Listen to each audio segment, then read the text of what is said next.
Hi guys, I'm Laura Vitale, and on this episode of Laura in the Kitchen, we are making an oldie but a goodie, a real classic.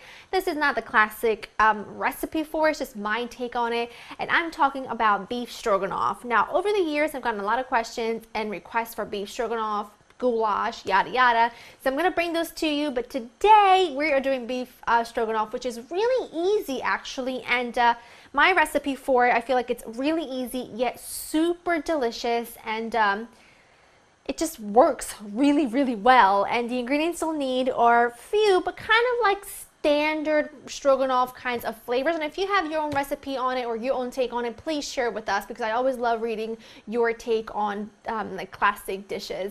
The first thing you're going to start with is some beef sirloin that I have trimmed of pretty much all fat and sliced pretty nice and thin. I've got some cremini mushrooms and a small red onion that I've sliced, some sour cream, unsalted butter, flour, Worcestershire sauce. I've got a mixture of chives and parsley, some white wine, beef stock, salt and pepper, and I also have some vegetable oil that I have in this pan getting nice and hot. Now let me give you a tip. This recipe calls for 1 1/4 pound of beef sirloin. Always buy like 1 1/2 pounds, because by the time you are done trimming it of all the fat, you're going to be left with 1 1/4 pound. If you pick up 1 1/4 pound steak, by the time you finish slicing off the fat, you'll end up with 1 pound. So keep that in mind when you go ahead and purchase your beef, because you do want to get rid of any fat, otherwise it makes it too tough and greasy, and get it sliced nice and thin. And now I'm just going to season my beef with some salt and pepper. Give it a nice toss with my tongs, and make sure that you have a nice skillet, a nice big skillet, nice and hot, with some vegetable oil. And now I'm going to add my beef, and if your pan is smaller than this, do this in batches. But I'm going to cook this for 1 minute, trying to get everything to be in one single layer. This looks perfect. You can see the beef has developed a really good color, but it's really crucial that this only cooks for about a minute, like 30 seconds on each side, because if it cooks any longer, it'll be really tough, so you don't want that. Now I've got still some lovely pan juices in there. I'm going to add my mushrooms and my red onion. You could use yellow onion, you could use shallots, you could use anything your heart desires. I'm going to use a red onion because that's what I had on hand. Nice small red onion is perfect.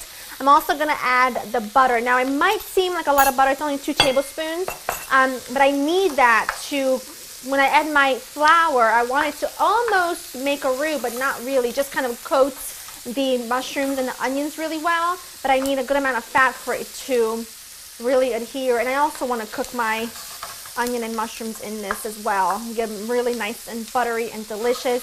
I'm going to give this just a sprinkle of salt, pinch of salt, grinding a black pepper, and I'm going to let my veggies cook for about 5 minutes or until they have cooked down a bit, and then we'll move on to the next step. These are looking gorgeous. I could eat them just like that on a baguette and I'd be a happy camper, but this is for my stroganoff, so I'm going to hold back. I'm going to add some flour. I'm going to sprinkle my flour right over my mushrooms and onions, and I'm going to stir it in until I can no longer see that there's any raw bits of flour anywhere. And that's really important, because otherwise, if you don't give the flour a chance to cook, it'll clump up in your sauce and it'll kind of taste almost like glue, and you don't want that. Okay, give that a go. That's looking good. I'm going to add a splash of white wine, totally optional. I just think it adds a little something something to the dish. Not a lot, maybe about a 1/4 cup. Let that cook for just a few seconds. You can see it thickens really nicely because of the flour. And now we are going to add in the beef broth, beef stock, whatever you call it, and the Worcestershire sauce.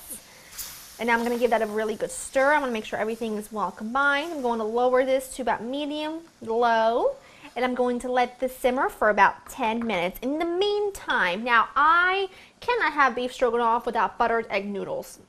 It's just unheard of. To me, that's kind of like meatballs and bread. Like, that's just, it goes together really well. So by the time you get to this point, if you have gotten yourself a pan with hot boiling water ready, you can add the egg noodles in about 2 minutes, because they only take about 8 minutes to cook. So this takes 10 minutes. So in about 2 minutes, I'm going to add my egg noodles to my boiling water, and then I'll meet you back here to pull the whole thing off together.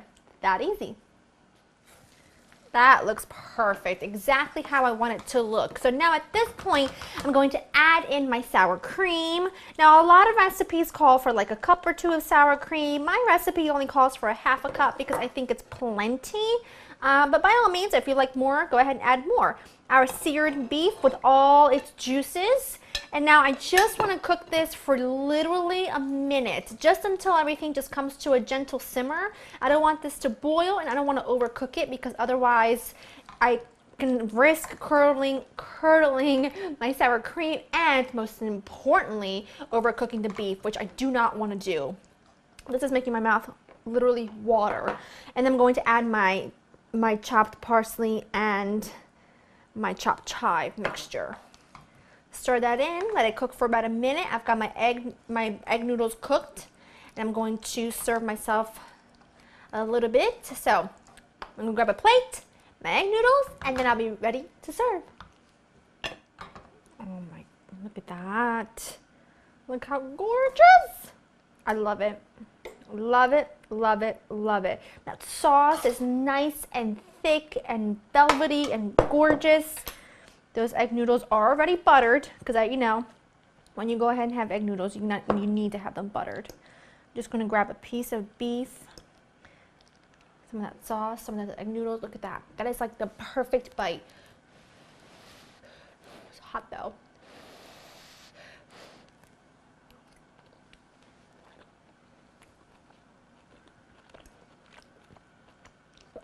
I don't even know what to say. This is so incredibly fantastic. Make sure at this point you check for seasoning, because if you're going to adjust the seasoning, you might want to do it now. For me, I don't need to add any more salt and pepper because my beef stock has a little bit of salt to it. I seasoned my beef, I seasoned my mushrooms, I seasoned my pasta in the boiling water, so it is a perfect combination. I think you would really, really love this recipe, and I would really hope that you give it a try. Go to laurainthekitchen.com to get this recipe. Let me know how you like it, and if you make your own version of it. I would love to know. I'm always interested in seeing how other people, even from other countries, make specific dishes. It's fun. It's kind of like getting to know you a bit better through food. Hope you enjoy spending time with me, and I'll see you in the next one. Bye-bye.